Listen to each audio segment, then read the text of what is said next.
to have the bollocks. Do you really want to go toe to toe with me on that? You've completely, like, what are we doing here?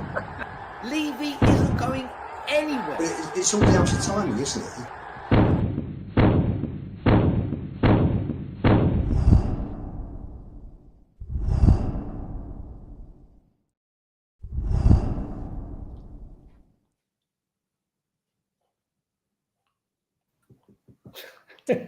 Yes, good evening for what is my 5th hour of YouTubing in a row. I'm absolutely shattered. I need matchsticks. Good evening. Welcome to the Spurs Five special show.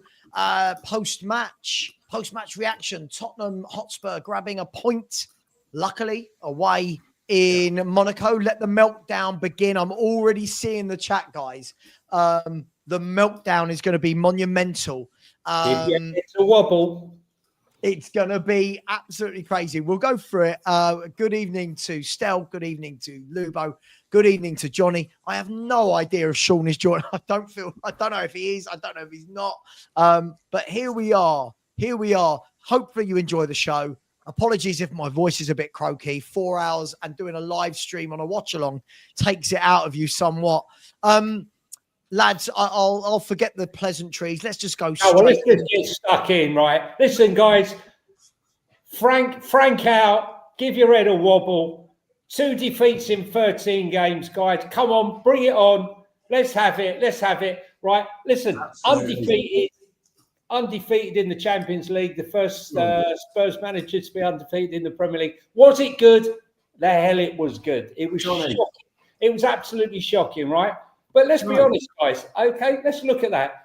Is there one single player that played up front today, right, in that starting lineup that would get into a top 10 team, let alone a top 6? Yet you expect this manager to come in after a team lost 22 times last season, just to waltz in, right, and in 13 games, flip a switch and make it all better again. Ain't going to happen. Not going to happen, right? So all you Ange out, all you Frank out, all right? You can say what you want, right? I can't judge a manager based on this. Was it good? No. Is it disjointed? Yes. If it wasn't for Vicario, would we have got smashed to bits? Yes. Right?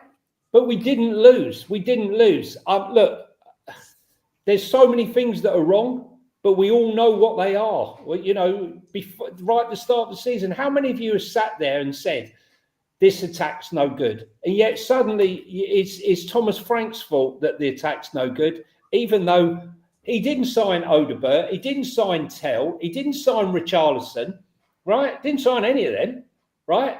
And the players that have been brought in, apart from Kudos, Simmons, he's not at the races at the moment. Colin Mawani's not fit. And look at the subs that came on tonight. Johnson did nothing. Sarr did nothing.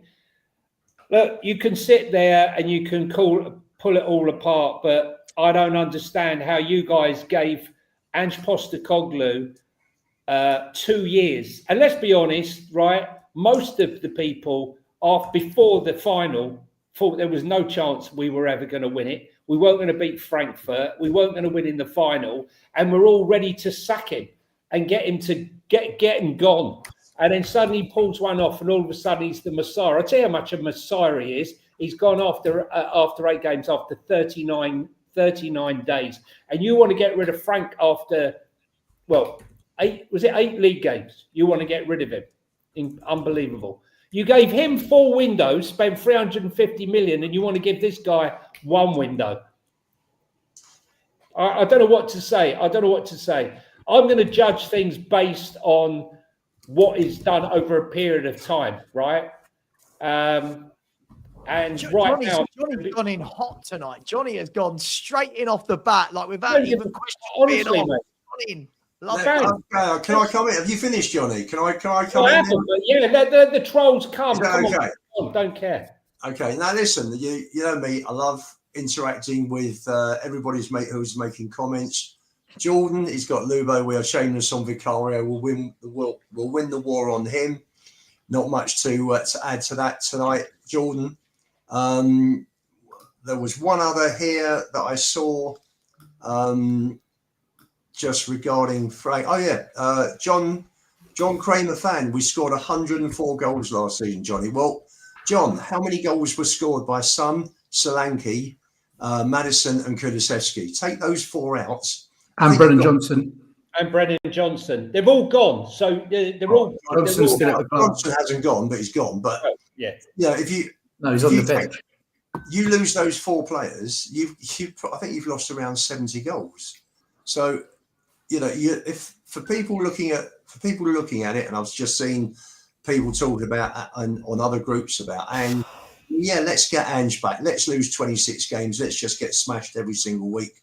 We've all seen how good Ange was at Forest, haven't we? So let's put that on the back burner, and people should just forget about Postecoglou, because he's gone. Gave us a great day in Bilbao, but thanks to the players who changed the system after the Alkmaar defeat in Holland. How are we doing? Listen, we've got a lot of improving to make, but we've come away with a 0-0 draw. And yes, thank you very much, Vicario. I will actually say, yes, you can be shameless.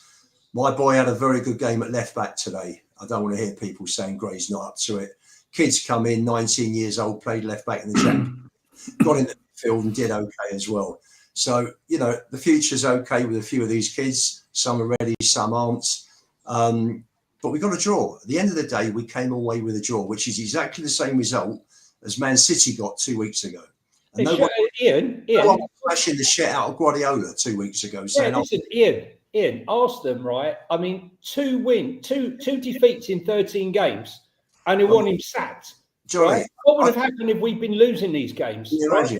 I'm not quite understanding it. Can you imagine? We finished. Johnny, the one thing that gets me, I love this club, and we are a big club, and I've seen some great nights through the years. But the one thing we've got to remember, we haven't won Division 1 or the Premier League since 1961. So I'm really not too sure why our fans are so entitled that we've got to do this, we've got to do that, we've got to play the Tottenham way. Well, the Tottenham way was Bill Nicholson way. Talk about, push and run, and then and the way Bill Nick played football. You've got to go back 60 years if you're going to play the Tottenham way. Now, very few managers have played the Tottenham way over the years. People like we saw David Pleat in '87. People like Poch. People like Harry. We've had the Tottenham way intermittently through the last few years. But people have got to realise that Frank came into a complete shit show. It was a mess, a complete mess. He came into a team that had not been coached for 2 years. We say this about every manager that comes to Spurs, but what are we doing? No, I don't. What are we doing? This is so one-sided. What's going on? No, it's not one-sided. You've all come in super defensive, super backs against the wall. Right? We haven't. Let's talk about the game. Forget Ange. Hang on, I haven't said anything. Forget how long Frank's here. Not you, Sava. Right? How's about we talk? I've not said a word. Okay, most of you. Right? Why are we talking about the Tottenham way? Why are we talking about Ange? Let's talk about today's game. Because everyone in the fucking chat is talking about Ange. Everyone is saying Ange in, Frank out. Forget the chat. Forget the chat. Forget the chat. Let's talk. Can we just stop all Ange chat, right?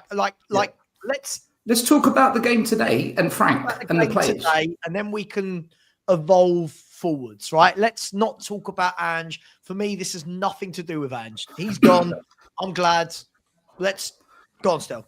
Go on. Every manager that comes to Spurs, we always say he's picked up a shit show. Conte came, we were 12th, he had to sort it out.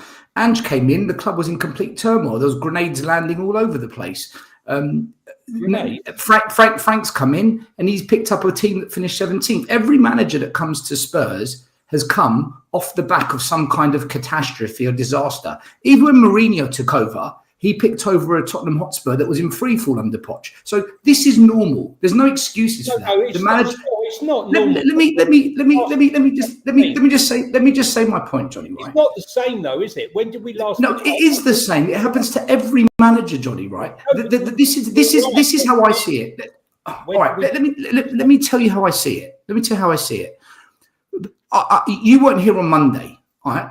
To hear what I said. I said anyone that's Frank out is a lunatic.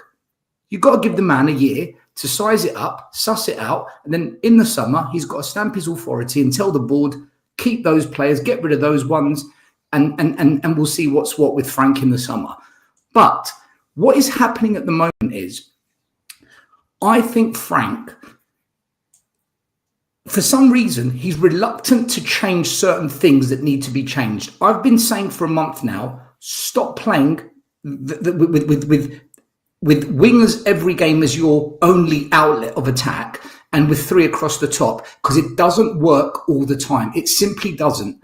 Tonight, for me, the first half was a 50-50 game. Okay? Second half, we got battered. And I'm looking at it and I'm thinking, this is a Champions League game, and the manager has chosen to put Gray and Odegaard on the left side. Gray should never have been playing left side. He's not the scapegoat. I'm not blaming him. It doesn't make sense. Bergvall should not be starting as the main creative player in the 10 in a Champions League game. For me, that was ridiculous. And this persistence with Richarlison starting games, it has to stop. He's got to try something different. I don't care if he tries. Tell. I'm going to call you out on this. You said the exact same thing about Tell. Yes, Tell needs to stop playing up front. I've said for a while, give Johnson a run. Still, there are 2 strikers, so you can't have it both ways, mate. One of them has no, that's not true, because last show we actually went through the team that I said we should start with, and I said play with 2 up top or play with Johnson as the starter. I'm not saying it will work. I'm not saying it's the solution. What I'm saying is try something different, because this does not work. Tonight, for me, that was on Frank. Because we won't just pour up front, guys. We were a shit show at the back. And if it wasn't for Vicario, we would get is that, and this is what I was trying to say to you guys in the group chat about the atmosphere. How do you get excited and rally yourself up to support a team when we're playing this badly? I think they're doing is that disheartening feeling. They're then kind of saying things like Frank out, or they're saying things like bring back hand. They're saying ridiculous things. I think, for me, if Frank doesn't find a way just to get in a forward motion or sideways motion, I think fans are going to start turning on him. When we went away to Man City, I thought we were brilliant this season. You're lagging. Stel, you're lagging. Apparently, in the chat, just quickly, is it just Stel lagging, or is it all of us? Somebody could, guys, when you just say lag, you've got to give us a clue. Help us out. Is it all of us, or is it Stel, or is it the stream? What is going on? It's everybody. Okay. I've got a fun. Just I've got a storm, just Stel, I've got just a storm Stel, here, so I don't know if it's that. No, people are saying just Stel. I'll jump out and come back. I'll jump out. And come back. Jump out and come back. Jump out and come back. We'll get Stel back in a second. Can the rest of us? Can you hear me? Can you hear Johnny? Can you hear Lubo? Yeah. It's just Stel. Okay, it's just Stel. Okay, yeah. Apologies, guys. It's YouTube playing up a bit. There's a storm outside. Yada yada yada. There's a storm in the chat. Read about outside. Yeah. Let's Stel, do you want your camera on or off? I'll give you a chance before I bring you in. There you go. Is Stel, can you just talk for like 5 seconds? Why don't you just get a pumpkin and put it on a chair, mate, and talk from behind the chair? Just use the pumpkin. Stel, can you just talk for like 10 seconds? Wasn't there a football show that used to do that, where they used to go to a microphone with a bloke on a broom on or something, wasn't it? Guys, can you all hear Stel now? Can you all hear him? Guys, let me know if you can hear me. If not, then Yeah, okay. As you were. Yeah. So look. Just to wrap up what I was saying, guys, I think the frustration at the moment is from the fan base, not me. From the fan base is that the performances are really regressing, and it's not like we're playing brilliant teams at the moment. So I think unless Frank finds a way to at least up the levels of style, which we did see against Man City. Against Man City, we were a joy to watch. So we can do it. I think that the fan base will slowly turn. And I've seen this happen before. So I just want Frank to try something a bit different, mix it up, not weaken it by starting Bergville and Gray, which I thought was the wrong move. And let's see what happens. And if we still have the same problem, then we can say, do you know what? Frank has tried everything. So, but like I said, Frank gets a year from me. I'm not switching on him. But these performances, guys, they're very difficult to watch at the moment. Can I just? But by the way, let me start off by saying I thought we were absolutely atrocious tonight. Right?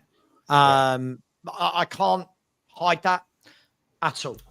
What I will say is, though, what seems to be happening is whoever's starting for Spurs, Frank's being criticised for.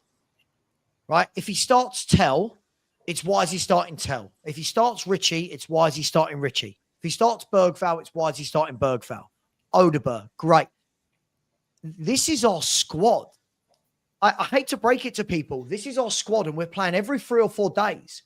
Players are going to have to be rotated in. This is why, and I will keep saying this, when I said in the summer, I think the window wasn't good, and everyone was going, oh, it takes time, and he couldn't get his first time. This squad needed major surgery. The problem is, Stell's just done this there. Don't play Tell. Cool, I agree. Don't play Richie, I agree. What's the answer? You want to play Brennan Johnson up top? Do we truly believe? Hang on. But we haven't tried it. Hang on. Let me. What happens if he does? Can I? Well, then we know that Frank has tried everything, Johnny. I can finish. Right. The problem is, starting Brennan Johnson up top today doesn't change anything in the game from holding the ball up, getting the team up the pitch, giving their defenders a hard game. The problem is, we don't have anything in this forward line, and I don't think we've got anything in midfield from a creative control in the game. Said this all summer, said it all season. I expect that we're going to see some very naff performances. Said this all year. The caliber of our squad isn't what many fans think it is. I'm seeing fans go, "Oh my God, Monaco, they're 7th in Ligue 1." Well, sorry, what do you think we are? We're a team that's just finished 17th in the Premier League. Like, what is it that people are thinking? Now, that doesn't make it right. And we'll get to tonight's game. But this whole point of he's not trying things, whatever he tries, people are saying is wrong. Every single game when the lineup comes out, everyone's got a problem with it. It doesn't matter what the lineup is. It doesn't matter who starts in the middle, who starts up front. I'll give you an example. All I've heard, we need Bergvall. Don't want Bentancur, want Bergvall. Bergvall starts, he's absolutely awful. Awful, right? Sarr should play. Sarr comes on, awful, can't control a football, right? So this week, it will be those two shouldn't have played these two. Next week, it will be that one shouldn't, this one should. Tell shouldn't play. Richarlison shouldn't play. Can't believe he started Odegaard. These are our squad players. This is who we've got. I don't know what 11 people think he's going to put out there, and the quality changes. If Brennan Johnson is where we're going to go with this as to that's the hope to save us, he is an awful footballer. He is an awful footballer. And the one thing that I'm told he's good at is finishing, right? And then that's the one opportunity he had to do tonight. He's so bad. This squad needs an overhaul. This squad needs a massive overhaul. This manager needs a year to get rid of players, to coach, to train. Every game, you watch whoever starts against Everton, guys, it will be wrong. Whoever starts, it will be wrong.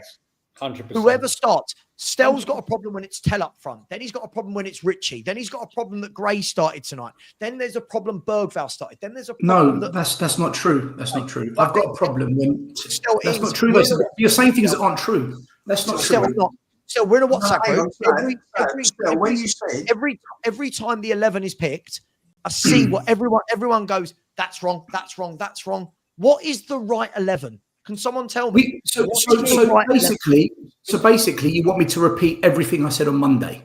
Because on Monday, I said, I don't want to see Frank do this 4-3-3 anymore against teams where we know it's going to be a bit difficult. And I don't want to see either Tell or Richarlison start in the 9. I don't want to see them two. What does he do? He starts Richie in the 9. Listen, Archie, I don't have an issue. I don't have an issue with Archie Gray being given the chance, but not at fucking left back. What are we doing? If Ange started him at left back, there'd be wars. If Conte started him at left back, there'd be wars. This is the Champions League. There's no need to do that. Who else could have gone? Okay, I'll just repeat what I said on I'll just repeat myself because I do it every week.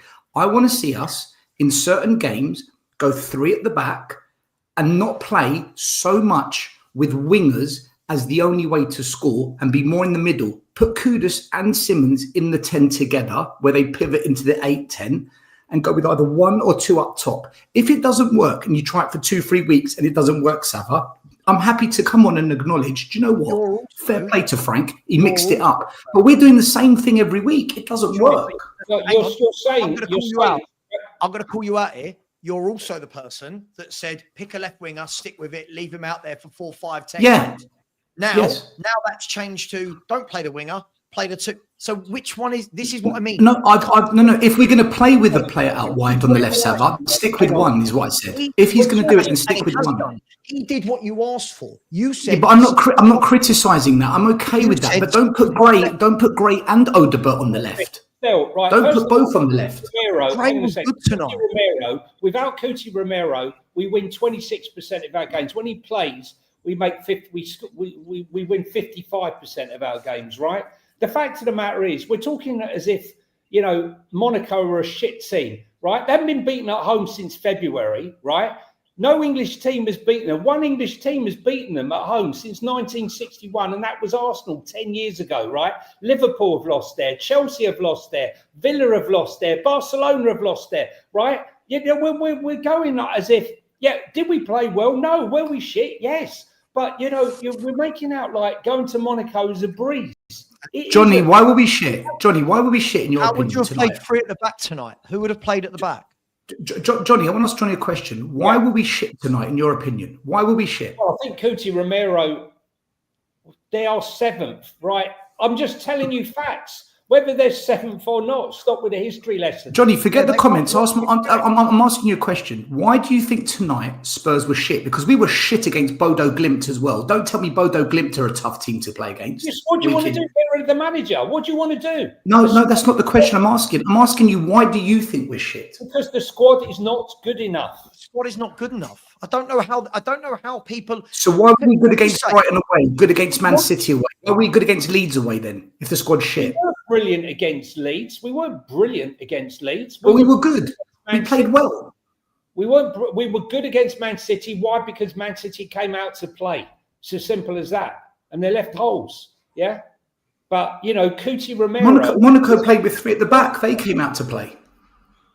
It just feels like when Spurs play well, we praise the performance and what we've done on the day. But when we play bad, we've got all these reasons as to why it's everything but the players we choose and the way we set up. I personally think Spurs aren't too bad. I agree with Sava and I agree with you. These players, a lot of them aren't good enough, but we're better than what we're seeing at the moment.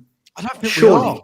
I've been on the wacky backy. Hang on a minute. Bang mash. What do you mean I've been on the wacky backy? What are you talking about? Oh, ignore I'm giving you facts, mate. I'm giving you facts. Okay? I'm giving you facts. Whether you don't want to listen to the facts, I'm just stating facts of results and history. Yeah, it's history, right? They haven't lost at home since February, right? And Manchester City never beat them, right? And the teams that they beat last year, right? And historically what goes on. So, yeah. It's fact. You might not want to listen to it fact. You might think it's a load of crap. But I'm just stating facts. If you don't like the facts, I can't help that. But that's what it is.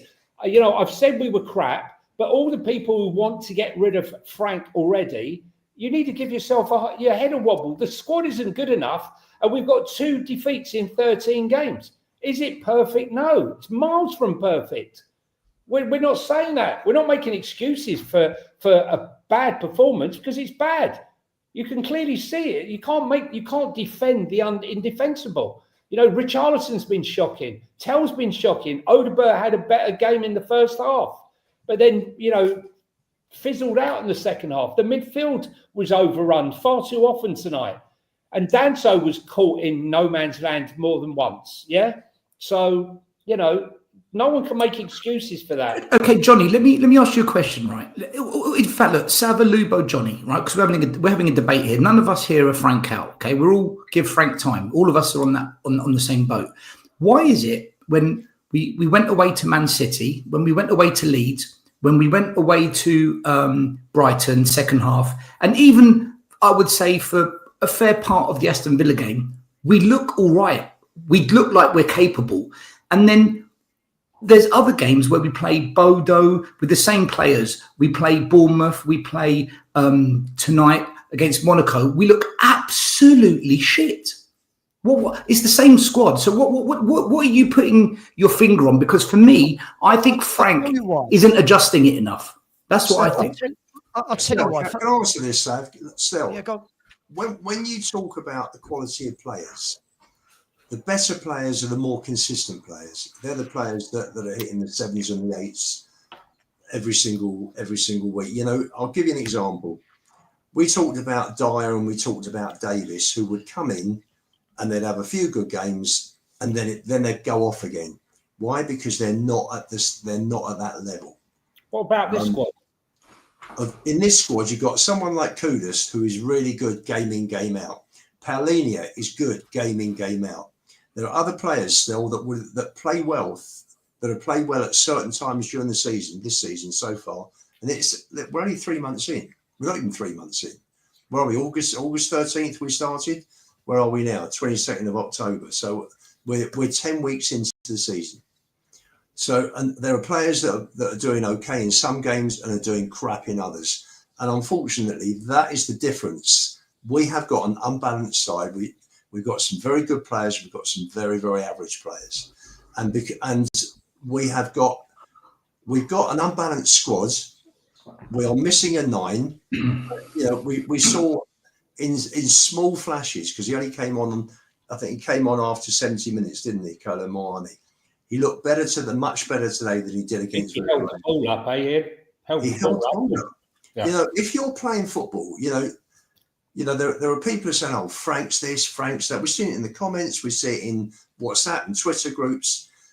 How can you have a cohesive football team if, when the ball gets played up, at the end of the day, the keeper starts with the ball, defenders start with the ball, they play the ball forward, right? They don't play the ball back. We're not going to score a goal by going back. We're only going to win a game by scoring goals. We play the ball forward. The guys up front lose the ball. Ball just comes straight back. I don't understand how something as simple and basic as that, and people are saying it's the manager's fault. Well, you know, he's played on the left-hand side. He's played Simmons, Kudus, which thankfully lasted only 16 minutes, I think, before he switched him into midfield in one of the games. He's played Johnson there. He's played Tell there. He's played Odegaard there. We have a real problem on the left side. Now, hopefully, Kolo Muani will come in. Maybe he'll play on the left when Solanke's fit.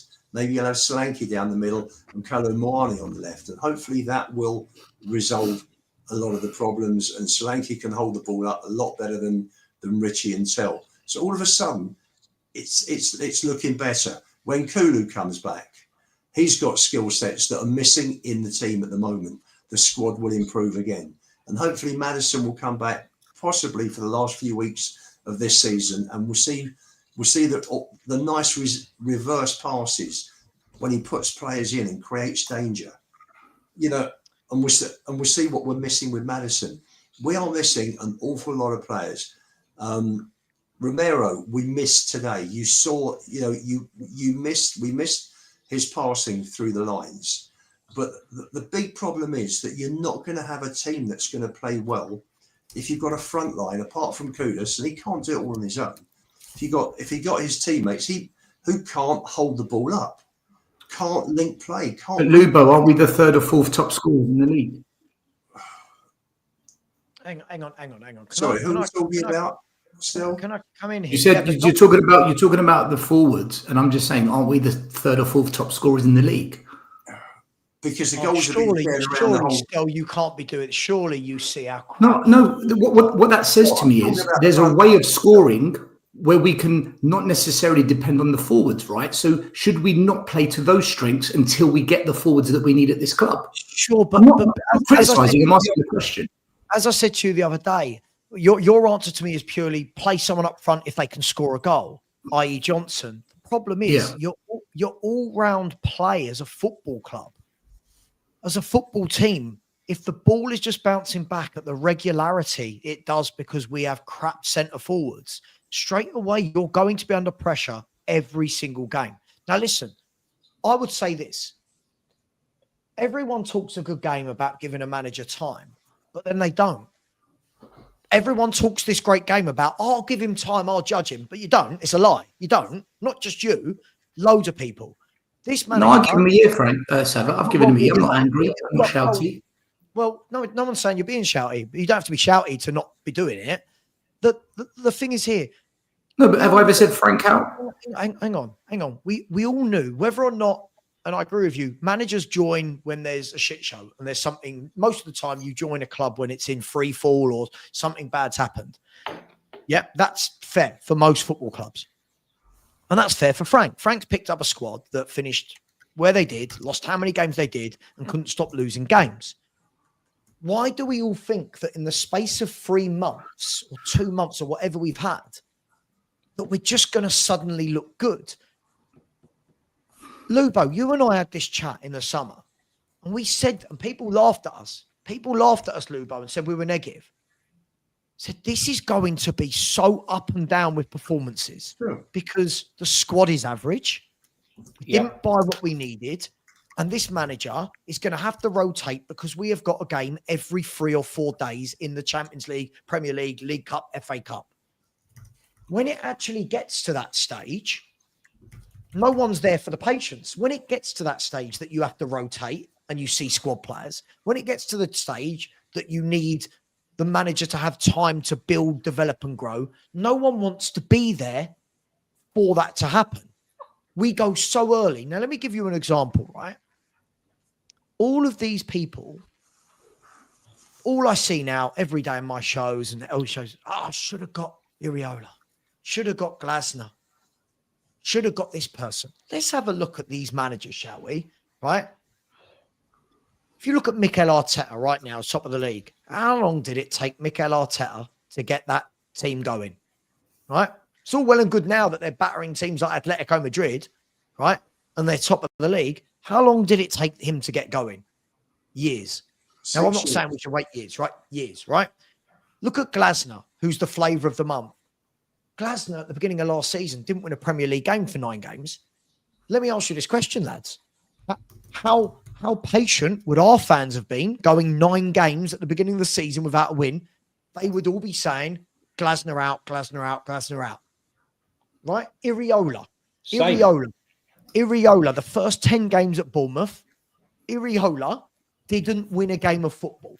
All the fans going, he don't change his style, he doesn't change his tactics. Who is this guy? He's not a winner. Now, all of these managers are the managers that our fans are going, we need him. We need him. Thomas Frank at Brentford didn't start well.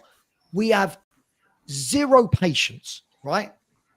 I would say this. We've played 13 games. And in those 13 games, we have lost 2 in open play. 2 in open play. Yes, we lost to PSG on penalties. Is it amazing to watch? No. Am I watching games like tonight and going, this is shit? Yes. But this manager has only got the players he's got, right? We have the worst forward options I've seen at the club for 30 years. 30 years. This is the worst forward options. The fact that we've got fans going, give Johnson a go up front, just shows how shit we are, that we want a bloke who is not a centre forward, that is weak, can't hold the ball up and can't pass. That's the guy we now want in centre forward. This is where we're at. He needs time. He needs to bring in footballers that can play. He needs midfielders that can play. Get off his back. Let him build, let him grow, and be grateful that we are not losing.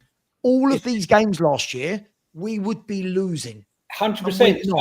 Exactly. Come on, we're getting lucky. We're getting lucky, man. What are we doing? Vicario saved us. Nothing to do with Frank. Nothing to do with Frank tonight. Still, okay, hang on. Aria So, saved us. so one, what's wrong with being lucky, right? Nothing. Two, right? At the end of the day, the fact is we are grinding out results even if we don't deserve to. Isn't that a good thing in this transition phase? Isn't that better than getting battered every week and losing?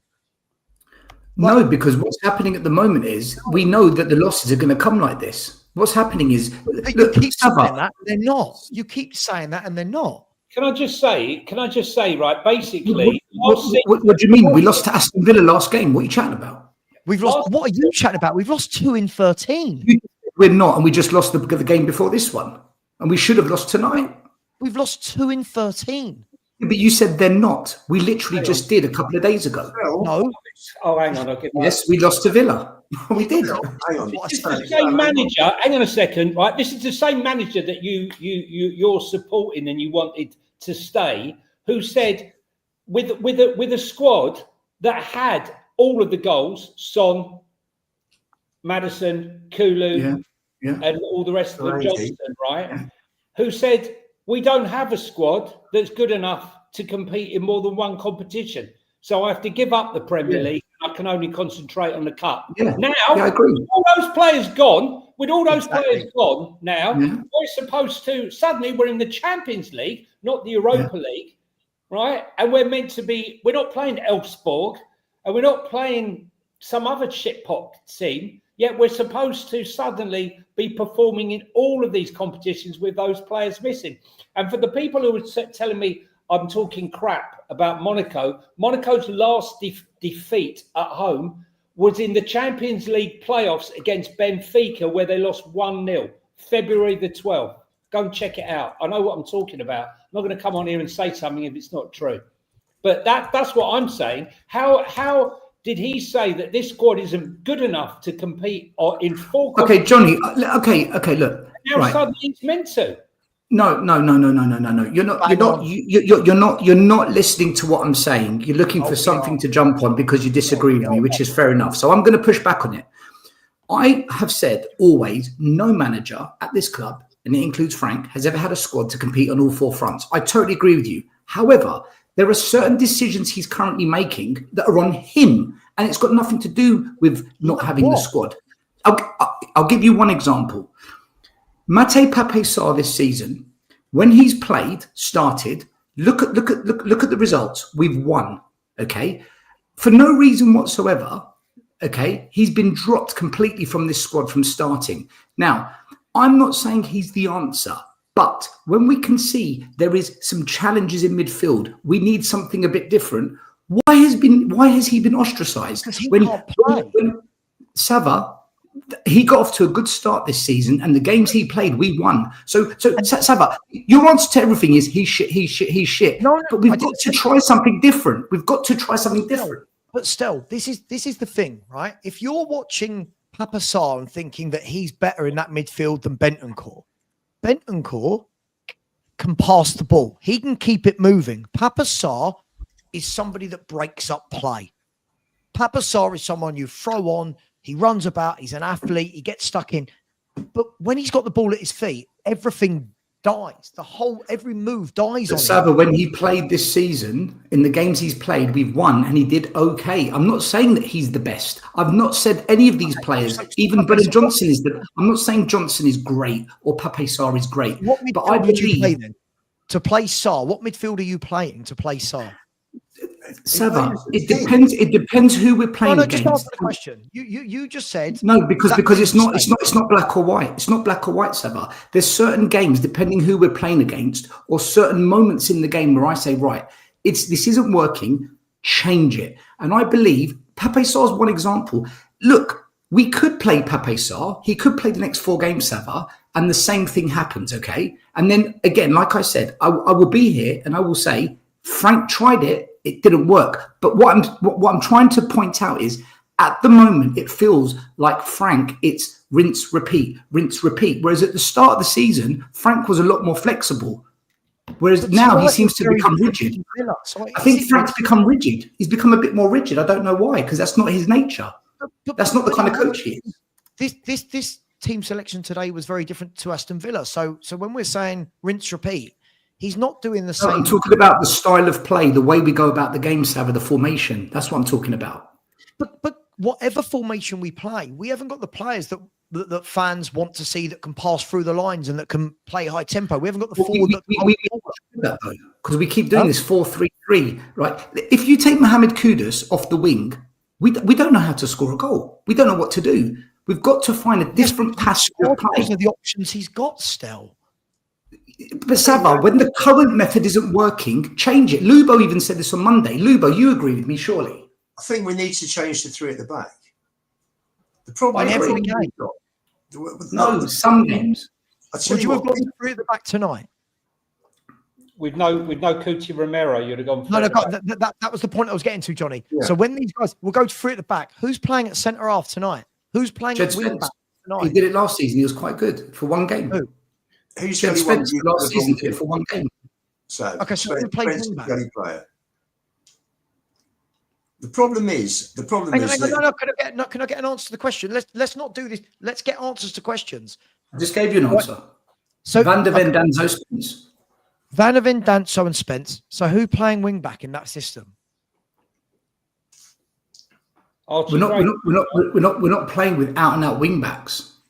So what we do? You would be. Still, you would be. Not necessarily, because what you would do is you drift in and out of two systems. Because Conte did this. Conte would do a 3-5-2, but on the defense he'd go into a 4-5-1. So it depends on the passage of play. And this is why I keep saying it's about the passage of play. That's not changing. But you can't. But hang on, still, you've got to fix on a certain style for a game. During a game, if you need to change it because the game's moved on and you've got to move with it, then you do it. But if you're going to play wing backs, then you've got to have Romero there, and I want to see a back three of Romero, Van der Ven, and Danso. And I want to see wing backs. I want to see Porro and Udogie as wing backs, because then I think we've got a very strong three at the back, and we've got two very good wing backs. You've got Paulinho in the middle, so you got six. Vicario tonight, I think, shut up a lot of knockers. He's had a bad run, but he bounced back brilliantly today. He was excellent today. You got seven. Apart from that mad moment, Ian, where he passed the ball to no one, and Johnny, the ball shouldn't have been given to him in the first place. But yes, he made a pig's ear at that one. Yeah. But then you got seven, and then if you've got Muani coming back, you've got Kudus, you've got Simmons. Then you're missing one. So are we talking about? Are we talking about this? Forget the players. I'll do that in a minute.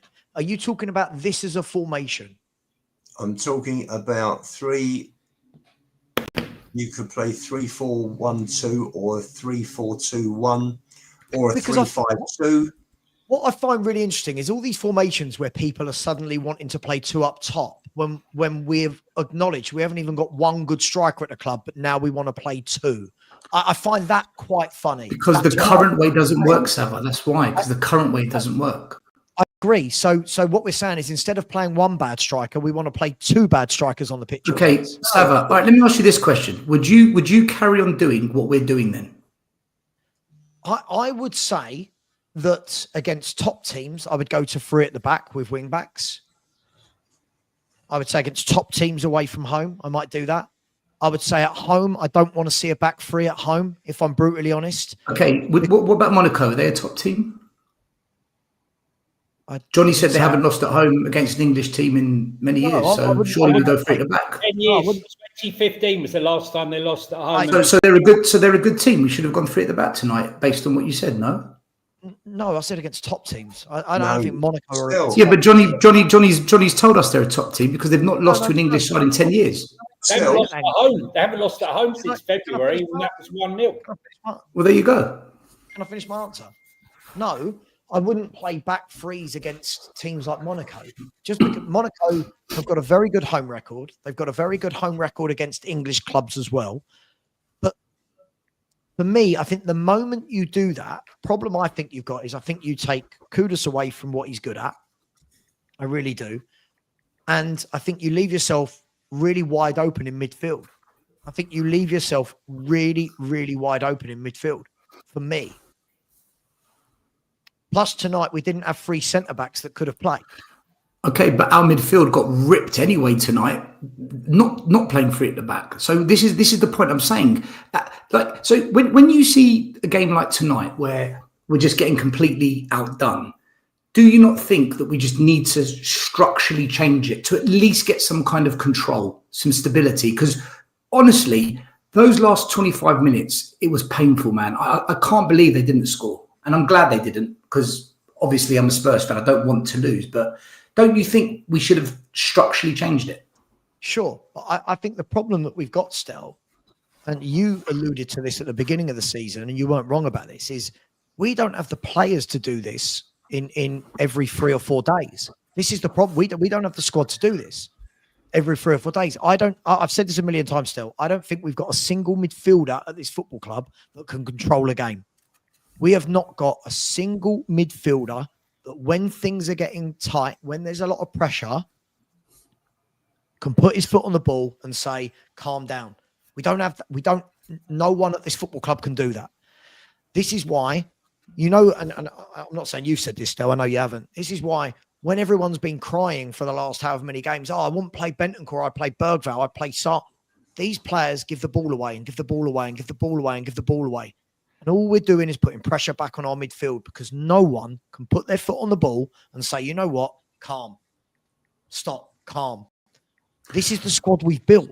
So what do we do from now until January, guys? What do we do? Because Frank, he gets paid money. Every manager gets paid top money to find a way until they can get some backup, right? So if you're Thomas Frank, what would you guys do from now till January? If this keeps happening, what we're watching at the moment, what would you guys do as manager? Still, I think for me personally, you need to switch to a back three to see it do as well as it did, like against PSG. You need Romero, Van de Ven, and Danso. You need Udogie and Porro. My feeling, funny enough, just thinking about team selection, I'm just going to drift off slightly, was that he played Gray instead of Spence. I looked at that and I was a bit surprised when I saw that initially. But when you think that maybe Udogie has got a bigger injury than they're letting on, and we've got some big games coming up, and you don't want to lose Spence to injury as well. So he's rotating. So he brought Gray in. I thought Gray did fine defensively, gave away the ball once or twice, but defensively, I think he did very well. So, you can't just keep playing the same players every single game. Tell's not in the squad, so he played Tell on Saturday, knowing that he's only got Richie to play up front today. I'm so fed up with Richie that, to be honest with you, I prefer to give Dane Scarlett a run out just to see how he does, because Richie's so poor that I don't see how Scarlett can be any worse. And unfortunately, Slanky's not fit.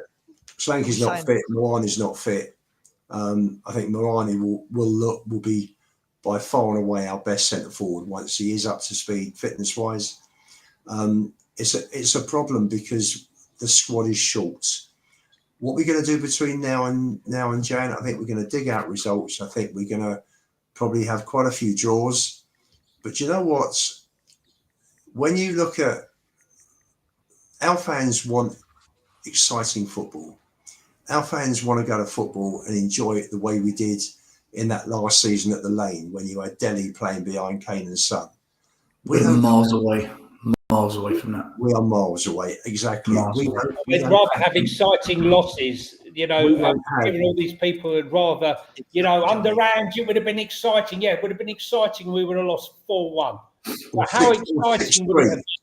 Huh? Johnny, can I just say, I defended Conte and Jose when everyone said their football shit. When we were winning, I was all for it, mate. If we win games, I can get behind it. But I think at the moment, what's happening with the fan base is we're not winning and the football shit. When those two combine, that's when the fans at this club very quickly lose it. They lose it very quickly. You're not wrong, still. But what I'm saying is, if you said to the people at the beginning of the season, at the start of the season, Frank's going to come in, right? And what's going to happen? We're going to sell Son, and we're not going to replace him on the left.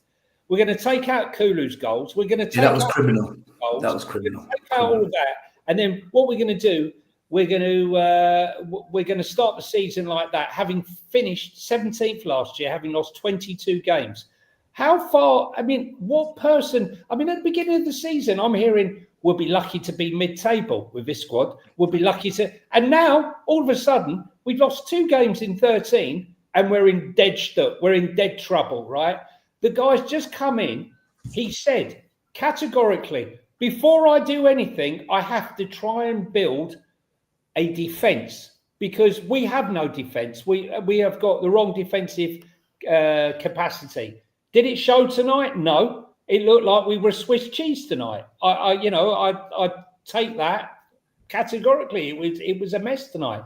But on the whole, I mean, against Villa, they had 2 shots on target the entire game. They just happened to score from 2 fantastic shots from outside the box, right? Okay. But on the whole, we defended way, way better than we have done for the last 2 years, right? And that has to be inbred, because behind every great team is a great defence. Gabriel Saliba, Jan and Toby, Virgil van Dijk. But, they've had to be formed. They've had to be formed. And right now, we have to build from the back, but there is nothing. That final third, I don't think, even if you switch it around like you're saying, and I understand why you're saying it, but, shitty shit, whichever way you put it, we need a front 4. I just want us to try. That's all. Just to try to see. You and Sabat might be 100% right, but the point is, we're not even trying it. We're not even trying, though. But you know the answer. Like playing Johnson up top, we know the answer. We Let's know see what will it. happen. Let's see it then. Let's see it so we can. Since time memorial, they say all great teams are built from the back. Yeah, that's it, from defence. Because if you don't concede a goal, you don't lose a game, right? It's not what I want to see. I want to see expansive football. I want to see exciting football. But this is the team that people are saying, oh, look, he's worse than Brentford. We don't have a Vissa or an Mbuemo or a Sade. I mean, or a Damsgaard or an. We don't have any of those in our team. Put any of those in our team right now tonight, we would have looked totally different with any of those 4. And that's Brentford. That's how shit we are up front. And I don't think until the window opens and we get... Listen, I think Kolo Muani, I think Ian mentioned it before, that Kolo Muani, at least when he came on, he knew where to position himself to try and hold up the ball and bring others into play. The fact that the others couldn't work out how to bring themselves into play is neither here nor there. But listen, do you know one thing that's... I noticed it a couple of weeks ago, and I saw it again against Villa, and I definitely saw it tonight. That's beginning to concern me, and it's not. This is nothing to do with Frank. Kudus is looking a bit run down. He's looking a bit not the player that he is, and I think that we're so dependent on him playing every game. Now that the games are coming thick and fast, I'm worried we're going to have an issue with Kudus soon. Of course we will. Of course. As I said, what are you going to do? How do you drop him? Would you drop? Now listen, if you saw transfer window. This is where I agree with you guys. On this, I agree. I fully agree. I do. Right, let's change things around. So if we have to drop Kudus to give him a rest, and on Saturday if we start with Brennan Johnson, yeah, we're fucked. On the bench. We're fucked. What's he doing? He's got to go. He hasn't got a clue. This manager, exactly, Johnny. So, Johnny, no, because I listen. I acknowledge that, though. I acknowledge that you might. The Kudus situation is not Frank's fault. If he's looking ragged, and also teams have sussed out that we can't do jack shit without him, so they're doubling up on him. They're all doubling up on him. They've sussed us out. I agree with that. Listen. I said I haven't changed my position once from the summer to now. I've not changed my position. This is going to be an up and down season. We're going to have some good games, some shit games. We're going to lose games. We're going to draw games. We're going to win games. But I've said all along, and you've all heard me say this a million times, I don't expect Spurs to be able to play nice football with these footballers. I don't think we've got the footballers to play nice football. At the moment, I'm just grateful we're not losing games. Yeah. Because from what I saw last year, we were losing game after game after game after game. This year, we've got injuries and we're still not losing games. This year, we're having to rotate in the Champions League. And what makes me laugh is all last year, what you hear from fans is, oh, Ange doesn't rotate. He plays the same players. The moment Frank rotates, they all lose their mind. Oh my God, he's brought in this player. Oh my God. Well, who is he meant to be bringing in? Even with the substitutions, right? Who are these players that people are meant to be bringing in? We look like a club that for me, we have a stale squad. Said this for ages, right? You guys, you know I say this all the time in our WhatsApp group. I think we've got a stale squad with 4 or 5 very good ones. And the problem is those 4 or 5 very good ones need to be at the top of their game each week for us to look great or for us to look acceptable. And that's Romero, Paulinho, and I'll put Simmons in that when he's up and firing and yada, yada. He's been disappointing, right? So I'll leave it at 4 without him. When I look at all the other players around those, it's all much of a muchness. But people have hyped Porro to oblivion. Everyone's overhyped Porro. Everyone's overhyped Adogi. Everyone's overhyped Bergvall and Sarr and Bentancur and this player. Everyone's overhyped. Oh, Brennan Johnson scores goals. But the games where Brennan Johnson isn't scoring goals, it is like playing with 10 men. It is atrocious. Everyone's hyping now. We're doing it with Tel and Odegaard. I look at this squad and think, if you get top 6, what a bloody good job he's done with this group of players to get top 6. Because we have got one of the worst forward lines in the league. Right? The league, by the way. The league. We've got no ball playing midfielder. We've got no depth really at fullback. If you think about it, Jed Spence is covering everything.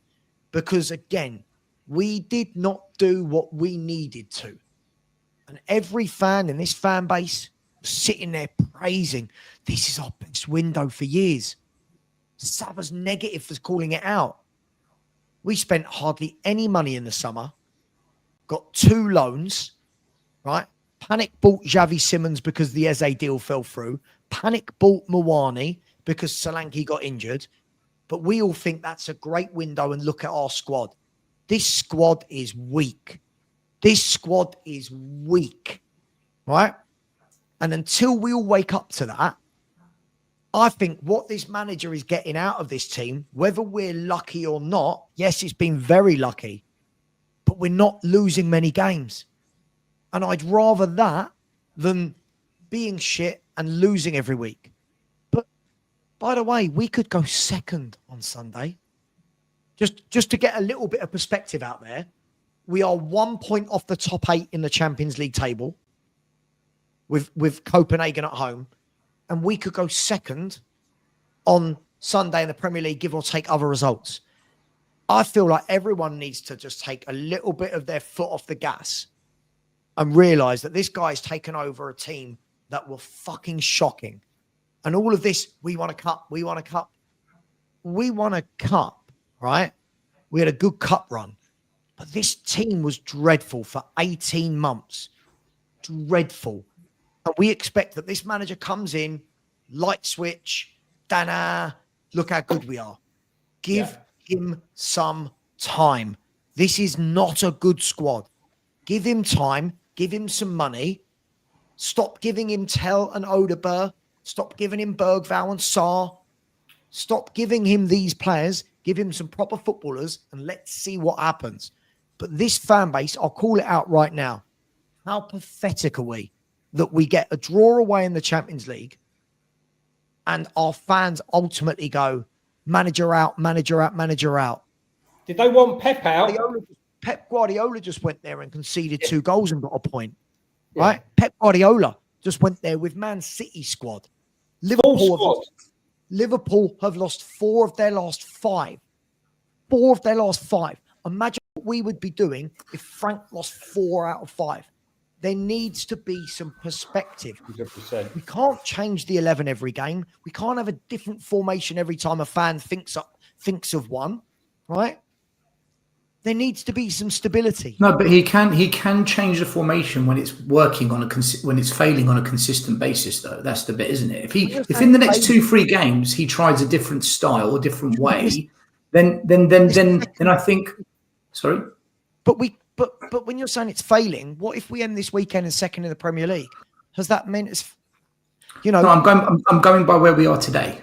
Obviously, I can't predict the future, but as it stands now, of what the last couple of games, Bodo, Wolves, Villa, this one, it for me, I think he needs to just try something a bit different and see what happens. If he goes again with this same thing, Saba, let's flip it, and it doesn't work at Everton, then the knives will be out again from the fan base. They'll be like, he's stubborn. He's just a stubborn, and that's what's going to happen, isn't it? Would you take a point at Everton? Would you take a point at Everton still?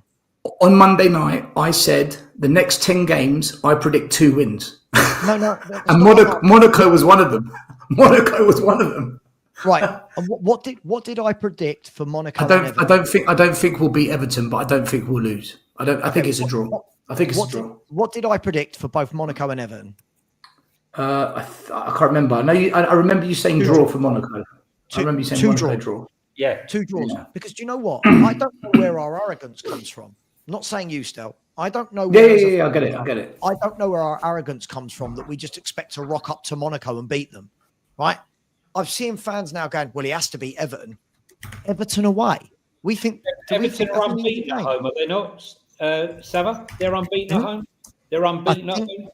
I think they lost 1 at home. I'll have a look. 1 sec. Now, Everton away is a tough game, even when they're not in good form. When has Everton away ever been an easy game for Tottenham? It's always been a battle up there. Proper game, that is. Listen, when the fixtures came out, right? Everyone said, "Oh, nice start," but look at the hell that is end of October, November. Yeah. It's tough. That's before we saw the transfer window, what we were going to get, the players we were going to have, before we knew about injuries. I mean, I would be amazed if we get anything out of Arsenal and Chelsea and, Everton. I'll be happy with a draw. I was happy with a draw tonight. I predicted a 2-2. And someone said to me, how are we going to score 2 goals exactly? I said, that's a very good point. I should have gone 0-0. That was before the game started. 2 wins, 2 draws for Everton so far at their new stadium. Okay, they haven't lost. But we've got to go there and batter them with our crap forward line. I think any Spurs fan who puts their hand on their heart and expects us to go up to the new Goodison and give them a lesson is either naive or just in La La Land. Everton away is a tough game any stage of the season. It's a tough game. Still, we got fans. I'm on groups, and I'm reading how badly Frank is doing. There's one particular group. I'm sure a few of the boys are listening now, where they're not specifically saying Frank out, but it's Frank's this and it's that, and it's what do these? We've all watched really good. It's because of the performances, Lubo. This is what I'm trying to say. Performances make fans feel that way. Still, you've got to have the players. You've got to have the players. Poch had players. We watched fabulous football, but Poch had players. We haven't got players, particularly going forwards. Attacking wise, we haven't got players anywhere near. But we had players against Leeds away, Brighton away, Man City away. The players can do more than what we're seeing. Because they're not good. Like this is the. By the way, Lubo, you mentioned Poch, right? I think people have got short memories. Do you remember Poch's first? His start was terrible. Yeah. Right. And imagine Poch had that start now. Everyone would be Poch out. I think Poch got 2 points from his first 3 games because I remember we had Norwich and West Brom, and we scored and we pushed, and all of a sudden, as soon as we scored, Poch took off an attacking midfield player, brought on a defensive midfield player, and we gave away goals in both games, if my memory serves me correctly, in that first season. I think we actually ended up finishing 5th before we finished 3rd the following year when we challenged Leicester. But for everybody who's looking at where we are at the moment, the football is not good. We know the football is not good. The football is not going to be good when you've got a lot of the players up front and Simmons isn't firing yet, and Madison's out, and Kulu's out, and we haven't got creative players. Yeah, but Luba, hold on a minute. When we went again, Man City is probably the best example. Yeah, our pressing game was so aggressive and so relentless. We forced error after error after error. Right now, I can't remember the last game where I saw Spurs for a 15-20 minute period press that kind of aggressive way. And that surely comes down to how the team's being set up. Because against City, we were magnificent at the pressing game. In fact, I even saw us press really well against Leeds. I thought we were quite good at pressing Leeds. That was a bit more end-to-end. But we've kind of lost that the last 3-4 games. That's, Well, it was interesting actually, because watching TNT before coming on here, Vicario was saying it wasn't good enough. Les Ferdinand said it wasn't good enough. I mean, Vic was saying, he was sort of alluding to a lack of effort, across the team tonight, which is unacceptable, and that's something that Frank has to stamp out very quickly. The way I'm looking at it is that it's coming into a shit show. The squad is short. I'm not expecting too much. Why would I expect too much from Tottenham? We've won one trophy in 17 years. We haven't won the league in 64 years. Why am I expecting Spurs to be top four? It's crazy. You've got to give Frank a chance. I think personally there will be quite a lot of players going out and quite a lot of players coming in the summer. I think he'll work out who can play the way he wants to play, and who's up to it and who can't. And I think he's going to be brutal, with the axe falling and who we want. And I think the Lewis kids have actually said they've turned down three situations where people have shown interest in buying the club. They want the team to do well now. They're really going to have to put up or shut up now, because there's a lot of money that needs to be spent on this. Good luck spending it in January, though, Ian, because no top team. Well, you could get some, Johnny. I agree with Johnny on that one. I think you'll get loan. I think there's areas for loan players to get players. Yeah, what player is being loaned out is what I'm saying. Timo Werner, 6 months. No, player who's a good player. We don't want good players. We need top players. Right, but hang on one sec. The top players will be playing regularly. The top players won't be left out. But there are going to be players who are not quite top level, who will do a good job for us. For what you want, though, is that Ian? Isn't that been the problem? Isn't that the problem? I'd rather not sign any players than to say, "Oh, he's quite a good player." I don't want quite a good player. We've done all that before. We need top players. We need a Kudos on the left. We need a midfielder like Kalush. Like you could see today, he was controlling the entire game. And most of our fan base told me that Akliouche wasn't good enough for Tottenham in the summer. Who was the player with the I don't want to come across as if I'm racist, but there was a Japanese or Chinese player, I think. Mintoma. Mate, he was brilliant as well. That was Minamino who was at Minamino. Sorry, Minamino. I thought he was quite good. I crossed Minamino with Mintoma. Can I racist? Yeah. Surely in January, you've got to look at Fiona. I have no idea what I said. I haven't been speaking. I don't know what I've said. That was bollocks. I've not been talking. She's talking about Lubo the other night when he's sitting in the corridor.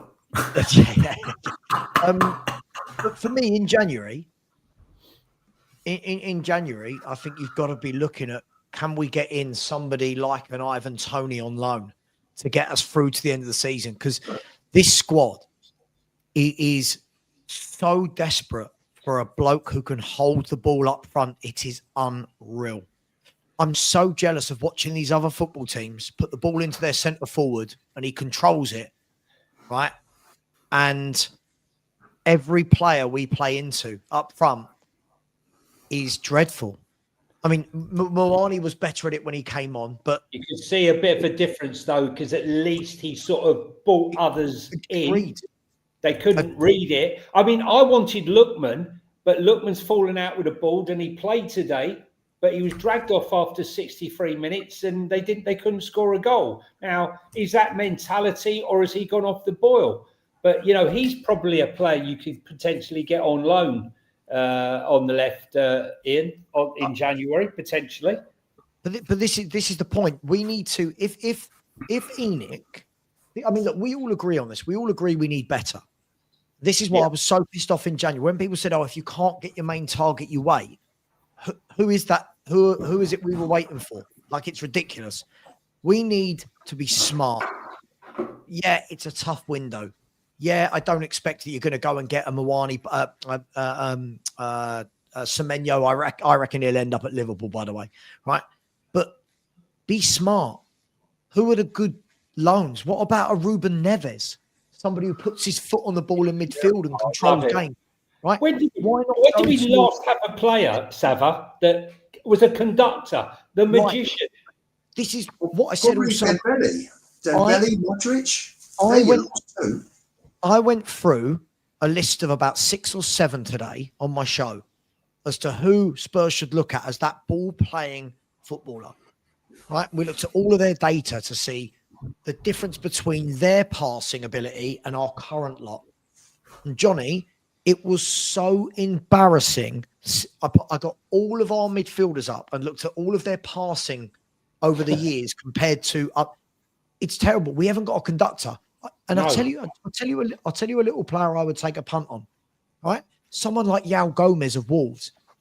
Brilliant passing. Brilliant recoveries. Yeah. Brilliant forward passing. His forward passing ratio is great, right?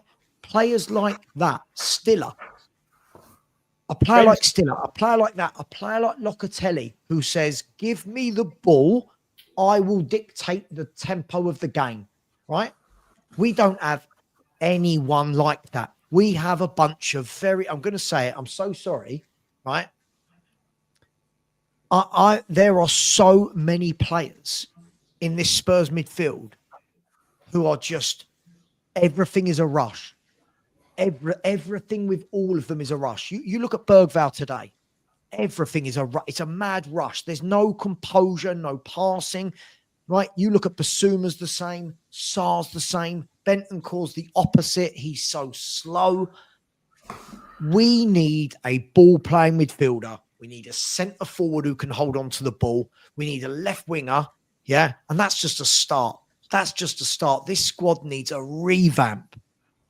So all these fans that are telling you, oh, this squad, you got people like, I love Phil COYS, right? People like Phil COYS in the chat. This squad is top 4. And it's like, no, this is not. Hang on. It could be, Phil, had we had Madison, Kulu, Solanke, Moani, right? And all of these players fit, then maybe I could give that as a chance. But the fact that we've got majority of them missing and the ball did not replace, or Daniel Levy, because he missed down his targets, did not produce. You can't sell Son and not replace him. And just say, well, you know, we can get by. Why? How do you do that? You know what, Johnny, the last 10 years, I'll go back 10 years to the last, that window where we bought Dele, Toby and Son. And since then, you've had the odd few players that have come in that have been successful, good players that they bought. Wanyama was one, Romero's another, Madison, I think, if he wasn't so injured, would be terrific. Van der Ven, I mean, he looked very good in certain situations where he didn't have to rely on his speed today. And there was one where he took the ball off, spun and came away with it. That was just pure class. We have had 10 years of a transfer strategy that has been absolutely, excuse my French, fucking awful. And that has got to change. So it has been, absolutely, I mean, Grealish, but how perfect would he have been to have played him on the left a loan period. He wants his England place back the way Tony will want his England place back for the second half of the season, which is why I think we've got a good chance of getting him. That's the sort of player that we're looking for that will help with the homegrown situation as well. But it's been horrendous for 10 years. Ange bought 18 players plus Werner twice on loan. He averaged 21 million. What are you going to get for 21 million? Seriously, unless he's 30 years old like Polinia.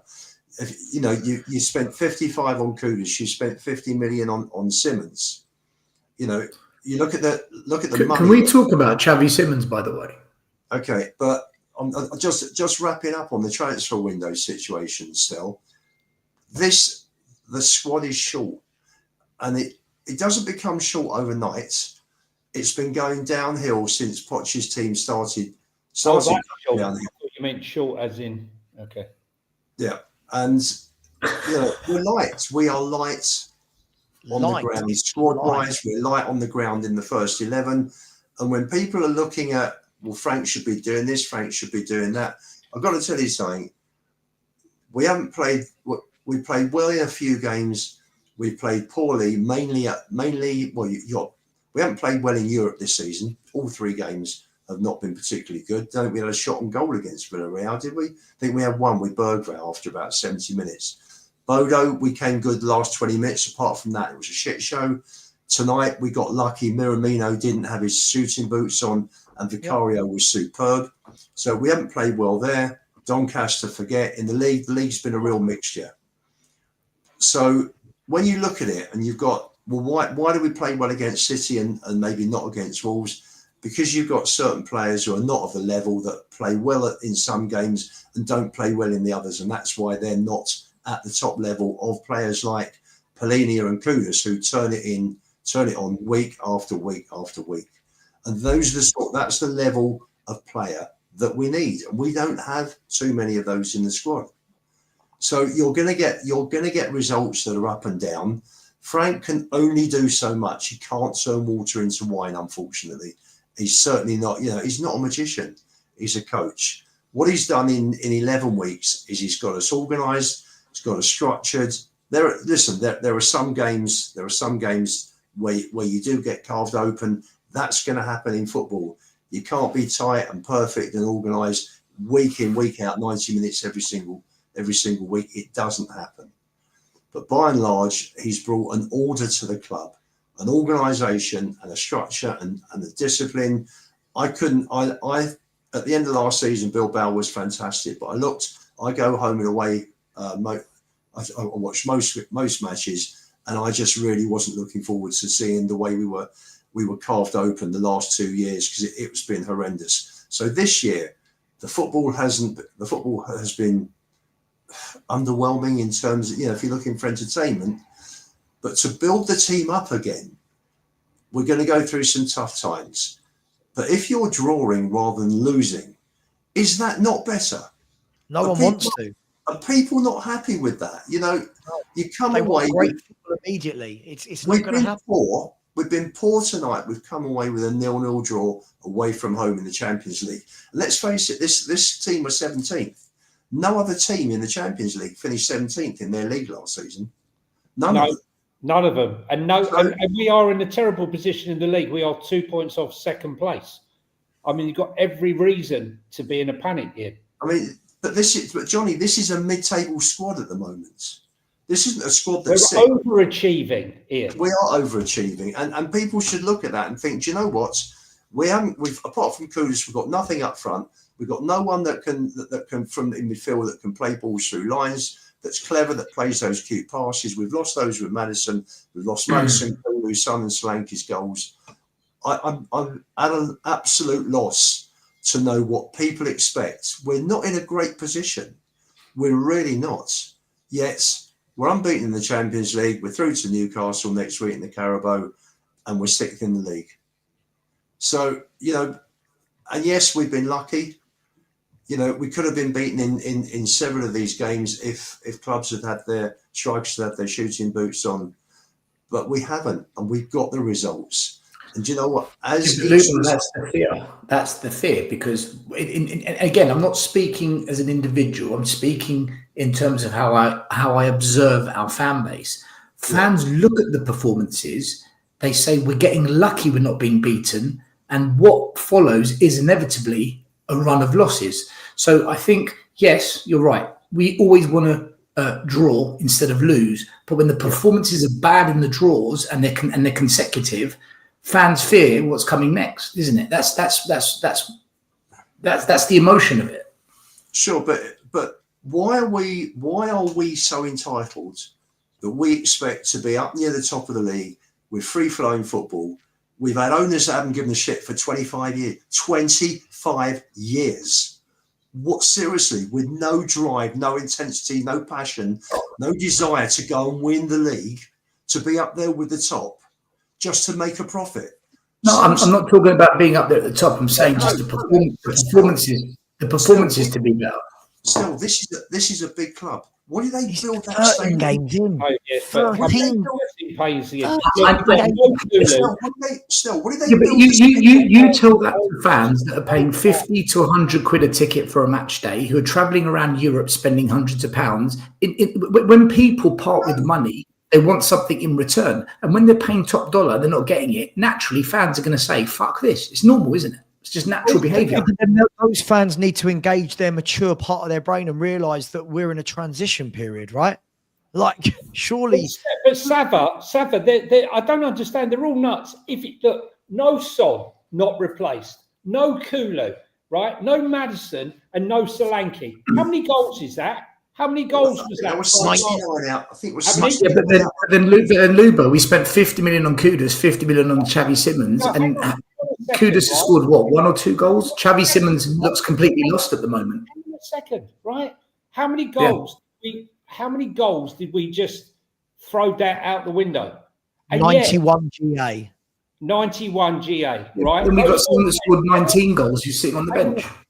Hang on a second. We got rid of 91 GA. This loving for Johnson baffles the life out. Yeah, but you all want. Yeah, but Savvy, you wanted Son out. You said he was washed, and now we're using Son as an example of goals missing. Yet someone that did score a lot of goals. I'm not using him. You're the most distant. No, I said Sava. I said Sava, not you. I hate it when you did. Do that. You did. You said move Son on. He's done. And listen, Stel, I'll say it again because you don't listen too well. Moving Son on was not the issue. Just saying, not replacing him was the issue. Correct. Yes, Son needed to go. Sure, but then we've got someone that scored 19 goals who sits on the bench. Yes, but he scored 19 goals in Angie's system. We've got Kudus who plays in the position he played in, so he's not going to play in front of. Johnson's goals came by popping up at the back post and scoring. I know. So let's play to his strengths until we get a proper striker. Right. So my point here still is the point I'm just trying to make here. With 91 GA missing, right? Is it fair to say, right, that the one component that we will be missing in games is scoring goals when we've removed 91 GA? I don't want any other conflab. I don't want any other thing, confusing. But we've scored the same amount of goals as Liverpool. Yeah, I'm just saying. You're still I'm sorry, but we can score goals, guys. But we just need to change the way we do it to adapt to the players we've got. We'd have half a chance, would we not? Look, Johnny, look, I'll meet you halfway. I agree. The players you've listed, look, I agree. The players you've listed, that's a lot of goals and assists that have gone out the club. But we still have enough at the club now to at least compensate half of that. So for me, well, I do, because at the moment we're doing it. We've matched Liverpool for goals scored in the league this year. I believe we've only scored 1 less or 2 less goals than Arsenal, and they're top of the league. So we can do it. We can do it.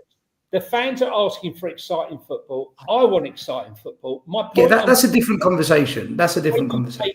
When you take away 91 GA out the team, it is fair to say, right, reasonable to say, that is a very slim chance that you're going to have an exciting, free-flowing, goal-scoring setup when you take that out of it. right? It'd be the same for any club.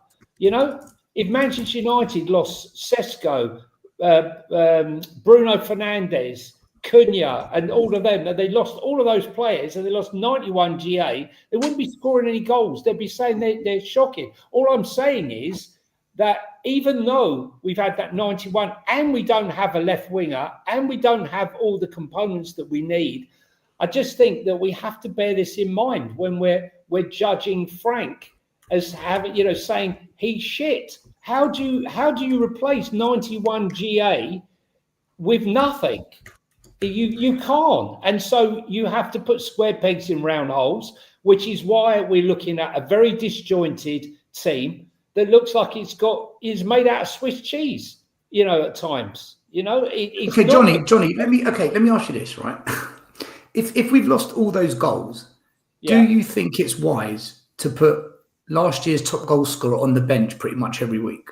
But the one thing I said, as soon as Frank signs, I turn around to anybody, it will be on streams, you can find it. I said, the one player is going to struggle in this team is Brennan Johnson. They go, what are you talking about? He tried to sign Brennan Johnson. And I said, yeah, there's only one thing. Brennan Johnson does not take on his man. And Thomas Frank will not allow that. He wants you to be brave. He wants you to take on his man. Look at Visser, look at Mbuemo, look at Sade. He wants you to be brave and take him on. And I said, sure. If he doesn't do it, he will pay the price. Sure, but I'm asking you, but that's not the question I asked you. The question I asked you is, the question I asked Johnny isn't how Frank thinks. The question I'm asking you is, if you've just listed those 91 goals we've shipped out of the club, do you think it's wise to have the top goal scorer last season on the bench every week when we've shipped out 91 goals from the club? What was the one thing you said, or most fans said, even the ones that said, Brennan Johnson is an enigma. He can go 80 minutes doing absolutely nothing, score a goal, and everyone sings Johnson again, ole, ole. He can't even get in the Wales team. What does that say? But the question is, would you keep the... Yeah, but you haven't answered the question. You haven't answered the question. If you've shipped out all those goals, right, Johnny, if you've shipped out all those goals, is it wise to keep the top goal scorer last year on the bench? Here's your answer, Johnny. Here's your answer, Johnny. Who's creating for him? Well, the same thing creating for the current strikers that are missing every week. So he would have to... So you want to play him through the middle? He'd have to play through the left, wouldn't he, to be on back against Aston Villa, a ball came into the box. It was a really good ball, and Tell misread the flight of the ball, missed the ball, and from 6 yards out, he's missed a chance. I would rather Johnson have been in that situation than Tell. So can I just bring a point here, right? I love this revisionism. I'm not saying Johnson will take every chance. Johnson will still miss chances, by the way, guys, because he's not. Played on the left. When Johnson played on the left and Kudus was on the right, what happened? He was shocking, right? He's had his chance on the left. Exactly. No, I don't want him on the left, Johnny. I'm saying. What I'm saying is, if you've lost 91 GA. I think until we find a player that can at least contribute to getting some of those goals back, you've got the top goal scorer from last season who'd hardly get playing. I've told you, Sava, I'd play two up top, Johnson and Moani. Okay, but maybe the manager doesn't want to play two up top. The problem you've got is, right? Sure, then we're going to have these problems up front, aren't we? Hang on, the problem you've got is, first of all, it's who's creating for him. And second of all, right, for this guy that is the answer, apparently, right? He's not the answer. I think we should try. Hang on, no. You said it a number of times. Johnson's got to play. You keep talking about Johnson. Because the others are failing, Slava. That's why. Let me finish the sentence, right? He had a superb chance at the end of the Villa game and blew it over the bar. And tonight, he could have got Spurs all 3 points, right? But again, couldn't finish. And this is the problem. The games where he's not getting that tap in, he is shit. Like, he can't beat a man. And to Johnny's point earlier, when he said it, why Frank wouldn't want him, Frank wants his players working hard, tracking back. He doesn't do anything. So basically what we're doing is, unless we can put a ball on the plate for him, we're playing with 10 men. There's no creativity. We are lacking the Kulu, the Madison, even Son to the lesser degree last year with the creativity. We didn't replace it. And if we don't go and replace that, this is going to happen. Brennan Johnson has been dropped for Wales because he's that bad. He's terrible. And he could have saved us a point Saturday and won us the game tonight. And they weren't Exactly. difficult chances. Then, all he had to do was steady himself and hit the target. He's got no Which is why. One chance tonight, and he fucked it. But see, this is what we're doing. Because he missed that one chance, that's it. Johnson proves it's all wrong. Yeah, Richie gets a chance every week. Tell gets a chance every week. Odegaard gets a chance every week. What I'm saying is, give it a run of games and then see maybe if we pick up some goals, because he's shown. Run on the left though, didn't he? Still, he gave him a few games. Forget the left, Johnny. Not the left. I'm the striker. The striker role. Not a striker. I don't get this. Nor's Richarlison and Nor's Tell. Nor's Richarlison and Nor's Tell. They're shit. No, hang on. Richarlison is a striker. He's just not a very good one, right? Yeah. Brennan Johnson. Listen, do you know what would happen? Do you know what would happen? We would play Brennan Johnson through the middle, and within 2 to 3 games, everyone would be going, look how crap we are up front, because we can't hold the ball up, because he can't bring anyone else into the game. He can't link up. He doesn't try and win headers. They're saying that now, Saba. They're saying that now.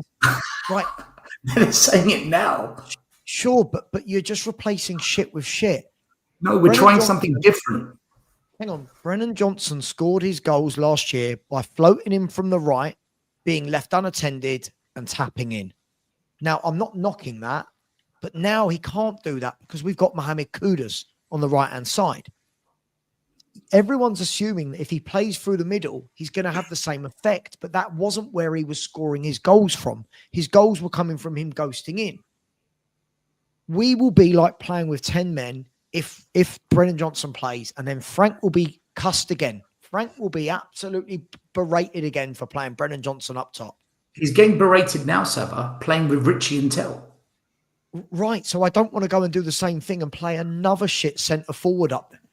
So you want to continue with the current lot then, which he's getting berated for? Notice, I want Mawani to go up top. Okay, I'm happy with Mawani, but he's not starting. Johnson, I want Mawani. There's a difference, mate. No, hold on. I can take Mawani. I agree with that. I'm happy to agree with that. If Mawani starts every week, I'm more than happy to go with that. I'm more than happy. That's where we need to go. Even then, surely if we played 2 up, it would be Solanke and Mawani, if anything. Like Brennan Johnson. Let's be fair. Brennan Johnson. Yeah, but Solanke's injured, so I'm just going by the players that are fit right now.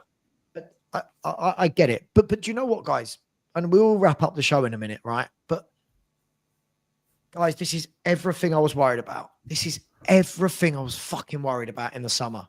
And I'm seeing it all play out in front of me, right? I'm seeing it all play out in front of me for all the fuckers out there who called me negative. Everything that I said would play out is happening. And that's not an I told you so. That's I'm embarrassed we're in this situation.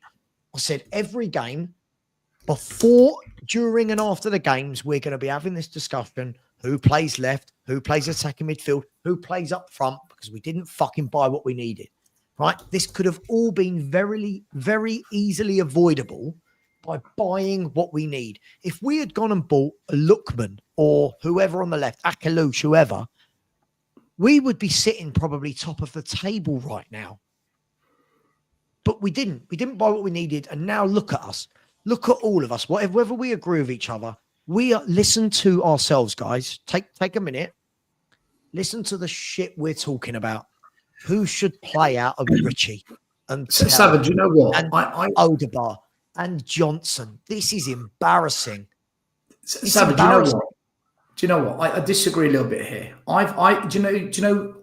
In hindsight, which is a beautiful thing, having looked at us now. I think if I could go back to the summer window, the most important player Spurs should have signed was a really, really good striker. Because for me, at least with a good striker, they take chances and they can link up the play and assist.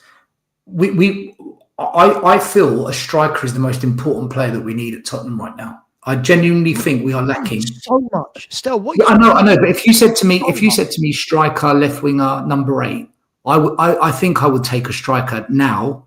In hindsight, I think that's the one we need. If we got Ivan Toney, I think there's a massive uplift in this team. I agree with that. But do you know what, Stel? If we're a proper football club, it's not either ors, is it? Yeah, of course. That's what Lubo says. If we'd have been a proper football club, there'd have been a succession route in place for when Kane left. And for when Son left. And when Son left. Agreed. But we don't. Brighton would have done that. Guys, look, let's wrap up. I'll be honest, for myself, I've been streaming for about 7 hours now. I'm dying. Let me do some super chats. Listen, let me just round off by saying this, guys. Look, people in the chat, we love having all the people in the chat. All I would ask is, please, in future shows, if you disagree with me or Stel or Lubo or Johnny, it doesn't always have to be that I need to take Frank's dick out my mouth, right? Or he's a mug. He's a dick. Why can't you just talk football, right? That's all you have to do. Look, nothing I'm seeing, guys, surprises me. You all know I called this from day one. Nothing surprised me. When people are losing their mind, we don't play good football. Yeah, it's what happens when you do not buy anything that a proper Champions League club needs. Anyway, big up to Super Spurs TV. Big up to Blaine Dev, who said, shocking performance, take the result. Please, for the love of God, sell Richie and Jan. Also, get the likes up, folks. Yeah, if you haven't smashed the likes, before we go, please do. We've had nearly 900 of you in here and 230 likes. And we're up late trying to give you a show. Come on, guys. Big up, Blaine. Big up to Dean Law. Thank you very much, mate. Always puts in a super sticker. So thank you, Dean. Appreciate you. Big up to George, one of our mods as well. Thank you, George. Really appreciate you, buddy. Henry Fong TV said, people said give Ange time and players, but not Frank. This is what makes me laugh. Every week when we were losing 2 years, all I heard was time. The new manager comes in, loses 2 in 13, and it's get him out. We are a mess. Half of me hopes, right? Half of me right now, take this the right way, hopes that Frank does leave next week. You bring in a new manager and see the exact same problems. Half of me hopes that, but I don't want him gone. You know what I mean? Big up Henry. And last but not least, big up Blaine. Very generous, my man. Thank you so much. He said, I might be tarring with the same brush here, but our fan base goes into a meltdown far too quickly. 100%. Yes, we want to win every game, of course, and we need to raise levels, but 85% of this squad lost 24 games, 26 games 5 months ago. And Blaine, this is what I mean. All I've heard is performance. But last year we were playing shit and losing every week. Now we're not losing every week, but our fans want everything done. Instant gratification. Big up to you, Blaine. Really appreciate that. And A's come in and said, Stel, what's happening with Tottenham away? Stel, I don't know if you want to quickly address that. Yeah, so Will Stewart has officially deactivated us from having any access to the channel. So Tottenham away is gone.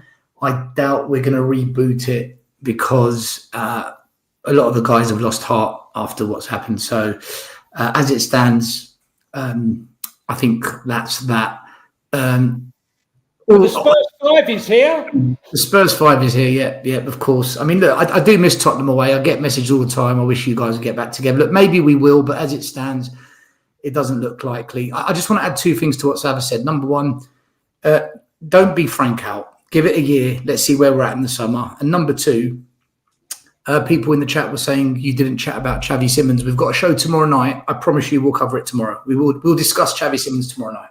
And listen, where Stel said that, they said Oasis would never get back together. So, those who are waiting for Tottenham. Hey, don't cry in anger, everyone. But guys, listen, good housekeeping, guys. You can't be sat here, all 900 of you, without hitting the button. It's that. We give you all this for an hour and a half, and all you have to do is hit the like button. Guys, come on, have a heart. So we need our algorithm. Shocking. Shocking. Anyway, guys, I'm going to send you all over to Spurs Kings. I thought you were going to say AFTV there for a minute. Yeah.